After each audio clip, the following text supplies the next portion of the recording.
Justin Wozniak here, the Cash Flow Cowboy. Today I want to talk about classes of properties. And this is actually a continuation. If you remember from our previous video, this is going to be part 2. We're diving deep.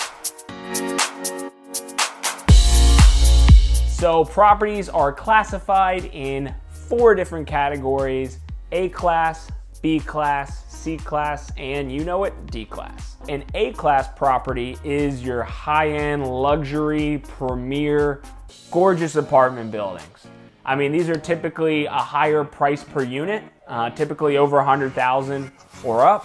And then also they are newer constructions. These are typically the new builds, less than 10 years old or something around that age. These A-class assets are also in the best locations. They're gonna be in the heart of a downtown, a trendy area. A new build in a trendy area is gonna be an A-class asset. They have all the amenities, you know, they're usually really nice luxury finishes and stuff like that. The downside though is because they're stabilized assets, you cannot expect to get high returns on them. It's gonna be a steady cash flow, and so the cap rates, if you are aware of what those are, it's gonna be a lower cap rate because it's saying that, you know, you have a nice asset, it's stabilized, you shouldn't be expecting this crazy return on your money. The next 2 classes are B and C class, and this is typically where I personally like to invest, and the reason being is you want a B class asset in an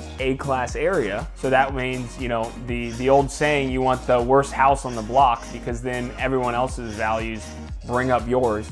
Or you can always get a C class asset in a B area and then improve it, and next thing you know, you've added a lot of value to it. B class and C class assets are usually categorized by middle income tenants. You're not gonna have these high-end earners typically in the B or C class area, but most of them love to rent and not actually purchase property, so that's good for keeping tenants long-term.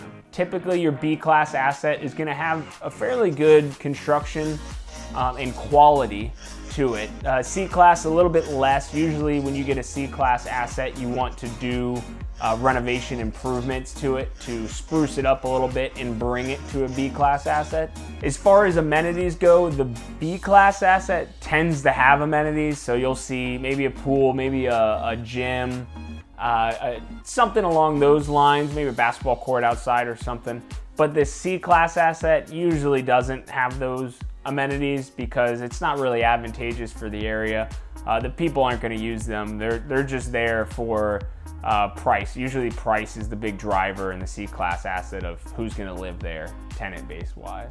Now the return on investment in B and C class areas are pretty good, pretty advantageous. And the benefit though is that you're getting those higher returns than, let's say, an A class asset, but you're not having to deal with the headaches of the horrible tenants that you'll usually find in the D class asset. Speaking of the D class assets, hide your kids, hide your wives. Hide your kids, hide your wife. These are the rough areas of town. The tenant base is usually lower income.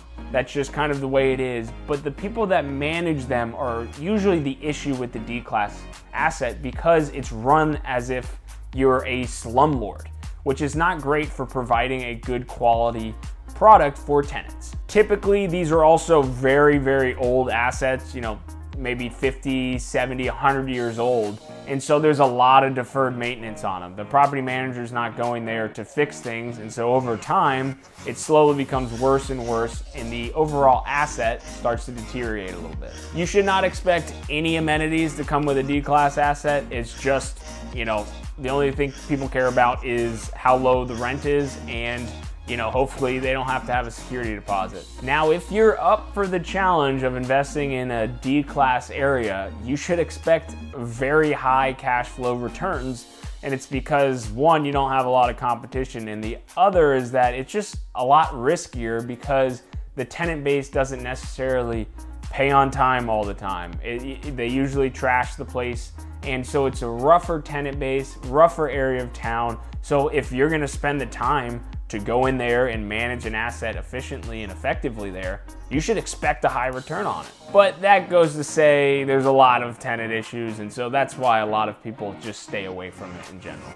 Now to summarize, we want, as investors, we want C-class properties in B-class areas, or we can take B-class properties in A-class areas, and both of which will just spruce things up and improve the overall condition. And you can't change the location, so it's good to have it in really strong markets. Like, subscribe, share, you know what to do. Until next time, Cowboy out.